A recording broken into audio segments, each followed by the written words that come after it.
Hello' বন্ধু বান্ধৱীসকল নমস্কাৰ। মই মানে এক মাহৰ আগতে এই ধান ৰুইছিলে। মই ছুটি আহিলে এক মাহৰ ছুটি কাটিলোঁ এক মাহৰ।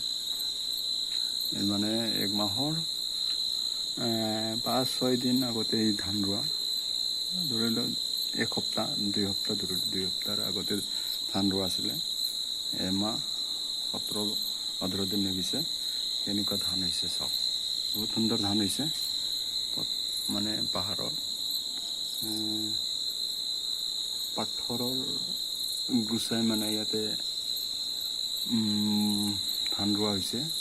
কিছুমান ওখ চাপৰ কৰি ডবলবিলাক মানে আলিবোৰ দি মানে লগাইছে। ভাল হৈছে ধান, সুন্দৰ এইখন পথাৰ সুন্দৰ ধান হৈছে। কাম কৰিব জানিলে সকলোতে খেতি হয়, পাহাৰৰ ওপৰত হ'লেও।